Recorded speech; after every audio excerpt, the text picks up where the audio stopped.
weapons.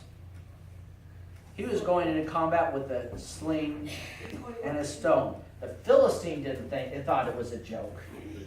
The rest of the Israelite army thought it was a joke. This was a weapon that was a very unlikely weapon. Now, there's a sling and a stone. You hold on to these two sides, swing it around. And so, let's see, where... Okay. And David put his hand in his bag and took thence a stone, this is verse 49, and slain it. And smote the Philistine in his forehead, that the stone sank into his forehead, and he fell upon the face of the earth. So David prevailed over the Philistine with a sling and a stone, and smote the Philistine, and slew him. But there was no sword in the hand of David. Therefore David ran and stood upon the Philistine, and took a sword, and drew it out of the sheath thereof, and slew him, and cut off his head therewith. And when the Philistines saw their champion was dead, they did what they said they would say. Okay, we're your servants now. No, they fled. So, here, David wins the day with the sling and the sword. Not with the armor and the weapons that they would think of at the time. In 1 Chronicles 12:2, this is following. This is a little ways that the Saul's reign has ended. David's reign has started in Hebron. And there's a battle between the son of Saul, I forget the exact, starting with an A, and Saul, the forces of Saul and the forces of David. And they were armed with bows and could use both the right hand and the left in hurling stones and shooting arrows out of a bow, even of Saul's brethren of Benjamin. I don't know if you caught this. They considered, by this point, a sling and a stone to be an effective weapon. Right? They were saying, one of the things that's best about these guys is they knew how to sling a stone. Them before this, that was an effective weapon. It's an unlikely weapon, but it is an effective weapon. I don't know why I'm going to skip that for a second. 1 Corinthians 10:4 says the weapons of our warfare are not carnal. So when we go into combat, we don't go into combat with swords. This is Admiral Yamato.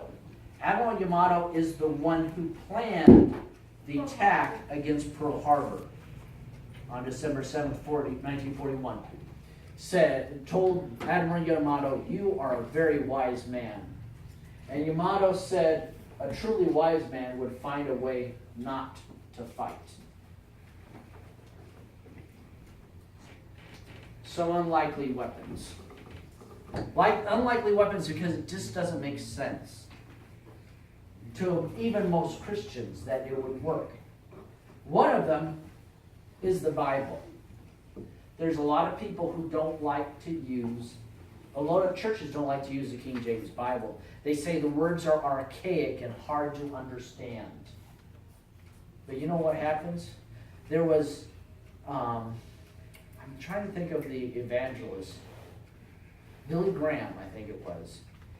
He would give out different Bibles. He would give out the Living Bible. He would give out the NIV at the end of his. And somebody asked him once, "You gave out all these different Bibles, but whenever you preach, you always preach out of the King James. Why?" And he says, "Because it's the only one that seems to work." If Bible is used by someone who knows how to use it and has practiced, who has proven the Bible, others can look, wow, you know what? That is a good weapon. I think I'll start using that.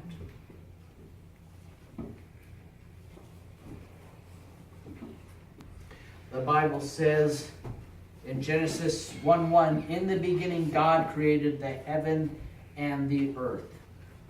If you ever get into a debate, or if you ever seen a debate, what is the first thing that the evolutionist wants to say is off the table, you can't use? What is the first thing he says you can't use? Genesis 1. You can't use the Bible. That's the first thing they don't want you to use. You know why? Because they know there's power in the Bible. Correctly, you could inspire other people to put their trust in that instead of their reasoning, their great oratory. This can get a lot done. Door-to-door soul winning. That's something that's been, churches have been canceling by the droves because they don't think it works. But you know what? You get somebody that can get done effectively, who knows what they're doing, they can inspire other people to start doing it themselves. Door-to-door soul winning. Modesty. 1 Timothy 2:9 and 10. In like manner also the women adorn themselves with modest apparel, with shamefacedness and sobriety, not with broidered hair, not with squiggly hair, or gold. Let's take that again. Or pearls.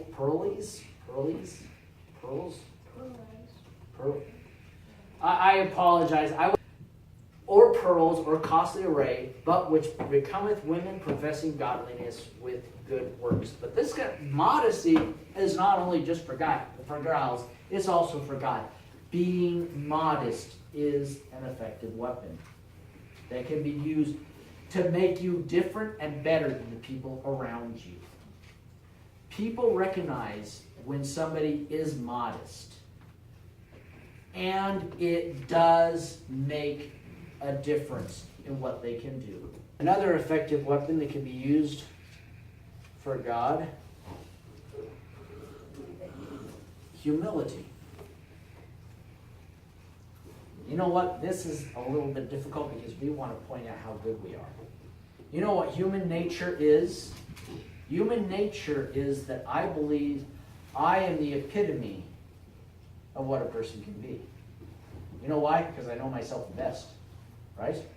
You know yourself the best. You don't know anybody else in this room as well as you know yourself, right? Am I right? Yeah. And since you are the epitome of what human beings should be, you think people the closest to you, the closest to what you are like, are better, and people who are not quite like you are less. It's not something we do naturally. Now, what is humility? Here's a couple of different Bible verses on that. The fear of the Lord is the instruction of wisdom, but before honor is humility. Proverbs 18:12.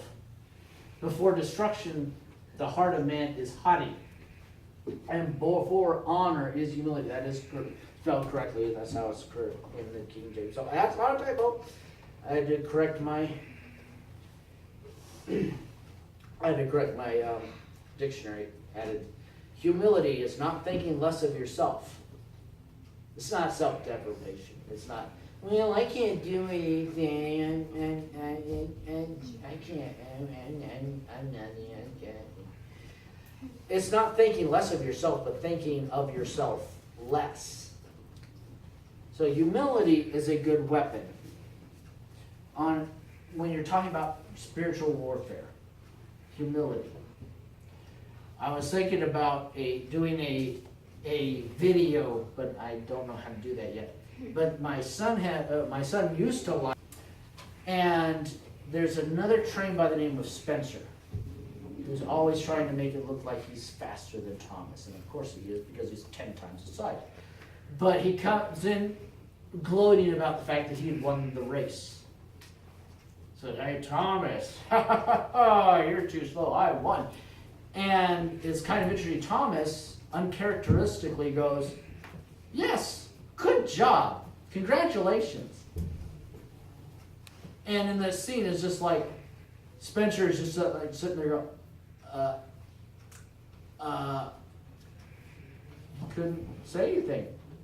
Because instead of using the weapon of pride, where you have two proud people hitting each other like this, he used humility and completely disarmed the one who was gloating. Humility can be an effective weapon as well.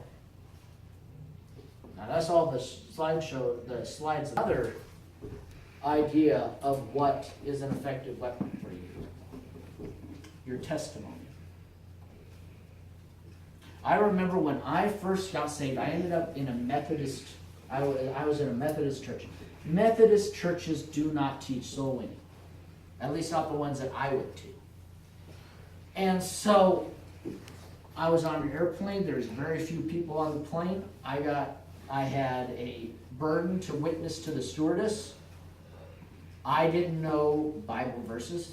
I didn't prove that. I didn't know Bible verses. I had just gotten saved. The only thing I could do was tell her my testimony of how it is I got saved. That is an effective weapon.